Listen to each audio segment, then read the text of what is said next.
In recent months, the Canadian and Ontario governments have been going full steam on passing several bills aimed at the social justice and non-binary crowds. The most notable of them currently is Bill C16.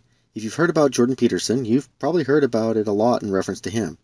Anyone who has listened to Jordan Peterson, professor of psychology at the University of Toronto, has heard him speak about the impact of this bill at length. In fact, he's been such a famous advocate against the bill that he has even testified before the Canadian Senate on the matter. Today we continue our consideration of Bill C16, an act to amend the Canadian Human Rights Act and the Criminal Code. With us today for the first hour are Jordan B. Peterson, Professor of Psychology, Department of the University of Toronto.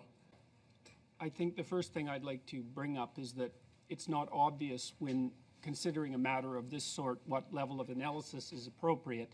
If you're reading any given document, you can look at the words or the phrases or the sentences or the complete document, or you can look at the broader context within which it is likely to be interpreted. And when I first encountered Bill C16 and its surrounding policies, it seemed to me that the appropriate level of analysis was to look at the context of interpretation surrounding the bill, which is what I did when I went and scoured the Ontario Human Rights Commission web pages and examined its policies.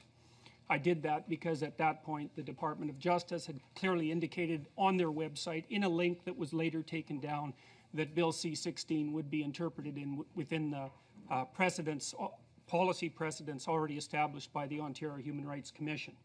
So when I looked on the website, I thought, well, there's broader issues at stake here, and I tried to outline some of those broader issues in the initial. You may or may not know, I made some videos criticizing Bill C16 and a number of the policies that surrounding it.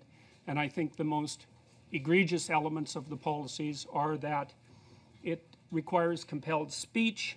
The Ontario Human Rights Commission explicitly states that refusing to refer to a person by their self-identified name and proper personal pronoun, which is the pronouns that I was objecting to, can be interpreted as harassment, and so that's explicitly defined in the relevant policies. So I think that's appalling, first of all, because there hasn't been a piece of legislation that requires Canadians to utter a particular form of address that has particular ideological implications before, and I think that it's a line that we shouldn't cross. The bill in question adds gender identity and gender expression into the list of things you are prohibited by law from discriminating against a person for to the Charter of Rights and Freedoms. On the face of it, this sounds like a quite positive change. I myself would have benefited from this law when I was younger. I'm bisexual and suffer from gender dysphoria. I regularly feel like an alien in my own body, and actively sought a sex change for a very long time, from when I was 14 until I was 29. During those years, I did a lot of research into the legal process for getting a sex change in Canada, how to get some of the costs covered under Ontario's healthcare system, and even took online voice courses to help have a more feminine voice. It clearly failed, so I looked into throat surgeries to go along with those for reducing my Adam's apple to help get the voice I wanted. Growing up, I feared being disowned by my family for wanting to transition into being a woman, and I kept trying to find work in manufacturing, fearing any job where I dealt with customers would have me risking my job by transitioning. I spent about 15 years quietly hating myself and hoping beyond hope to get out on my own and transition safely, whilst turning down chances at a more fulfilling career. As you can tell, I'm still a guy. I still suffer gender dysphoria, I still struggle with my feelings about my body, but it is tempered by having met my lovely wife, whom says she would support me if I transitioned. But I still stay male, partially due to the desire to have kids of my own one day. Why tell you all this? Because I think Bill C16 is a decent idea in theory, but the execution is flawed. You see, they did not legally define gender identity or gender expression. Instead, the Federal Department of Justice has stated that they will use Ontario's model for determining the meaning of these words, and this is where the issues truly crop up. Under Ontario's definitions, they are the following. Gender identity is defined as each person's internal and individual experience of gender. It is their sense of being a woman, a man, both, neither, or anywhere along the gender spectrum. A person's gender identity may be the same as or different from their birth-assigned sex. Gender expression is defined as how a person publicly presents their gender. This can include behavior and outward appearance, such as dress, hair, makeup, body language, and voice. A person's chosen name and pronoun are also common ways of expressing gender. You'll notice that under gender identity it lists both and neither genders and the gender spectrum, basically enshrining non-binary genders into law, and gender expression includes names and pronouns as a method of expressing gender. Now, I have no issue with the law requiring pronoun use. After all, actual transsexuals who transition from one gender to another will definitely want their new names and gender pronouns used. They went through the legal process of changing their names and genders. They surgically altered their bodies.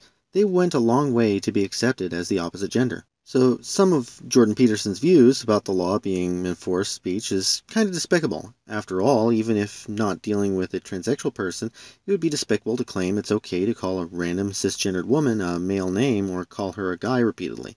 So we do have some enforced speech in the regard of asking people not to harass others, by which it requires you to possibly call them by their legal names or their legal gender. But I can also understand his views and the views of Jared Brown. I'm a litigator in Toronto. I act in all manner of commercial and employment disputes. I'm not an academic. I live with my clients in the land of legal reality and how the law actually works. About 2 years ago, I began to see claims of discrimination included in every employment-related court claim. So I did some research, which can be found in the brief that I filed in advance of today. It sets out the path to prison on this. I knew as a commercial litigator that anyone can end up in jail if you breach a tribunal order. It is a simple civil contempt of court process. People go to jail for this. But what about the freedom of expression issue? It's a foundational issue. We all know that Section 2B of the Charter sets out that everybody has the fundamental freedoms of thought, belief, opinion, and expression. And we all know that the government has successfully restricted freedom of expression over the years. But what if rather than restricting what you can't say, the government actually mandated what you must say? The Minister of Justice has summarized Bill C16 as the enactment amends the Canadian Human Rights Act to add gender identity and gender expression to the list of prohibited grounds of discrimination. The Department of Justice website used to say that we must look to the Ontario Human Rights Commission policies for definitions on these terms. Ontario's policies on gender identity and gender expression are set out in my brief. They state that gender-based harassment can involve refusing to refer to a person by their self-identified name and proper personal pronoun. Refusing to refer to a trans person by their chosen name and a personal pronoun that matches their gender identity will likely be discrimination. The law is otherwise unsettled as to whether someone can insist on any one gender-neutral pronoun in particular. If the harasser didn't know or didn't intend to harass, it's still harassment. Mandating use of pronouns requires one to use words that are not their own, which imply a belief in or an agreement with a certain theory on gender. If you try to disavow that theory, you can be brought before the Human Rights Commission for misgendering, or potentially find yourself guilty of a hate crime. To sum up, on the subject of gender, we're going to have government-mandated speech. Their views on the law can sound monstrous when talking about cisgendered peoples or actual transsexuals. After all, arguing for the right to call trans women men or to use their old names is fairly despicable, but their views make perfect sense when speaking about the non-binary crowd. Take a genderfluid person, for example. A genderfluid person doesn't legally change their name or gender. They don't perform surgery to change their genders. They simply state at any given time they are male, female, or neither. And worse, no one would have any clue they made this choice unless they were told. It's such a confusing thing that some have even gone and made gender bracelets for genderfluid peoples. This sounds like an okay way to show their gender, if you knew what the hell they meant. How does some random stranger know that when you wear a green bracelet you want to be referred to by they-them pronouns? I mean, really. It's not far off of the idiotic Denim Day campaign for promoting breast cancer awareness. Go ahead, wear denim to raise awareness, as if tons of people aren't already wearing denim without knowing this campaign exists, and have no clue denim has some magical significance to the people who actually know Denim Day exists. I mean, the only reason the Pink Ribbon campaign works is because it was advertised heavily, so people know a pink ribbon signifies breast cancer. Otherwise, it's just a meaningless fashion accessory, much like these gender bracelets. By the same token, if you want to be called Z-Zer, how would anyone know? An actual trans woman attempts to dress, act, and become a woman. You know what to call them by looking at them. But what physical signs tell you that they are non-binary?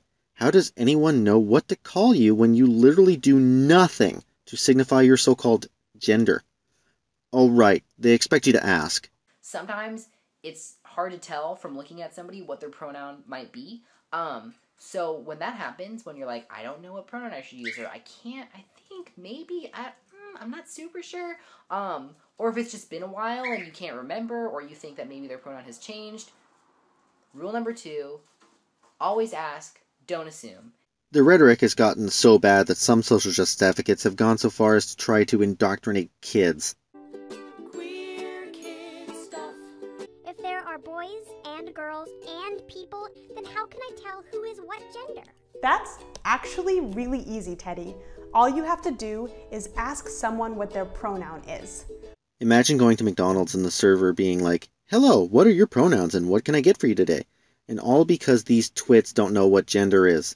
But regardless, now with Bill C16, you are required by law to use a person's pronouns for their gender, no matter how ridiculous it is. And if you don't, it's discrimination, and can even be deemed a hate crime, punishable by fines or even jail time.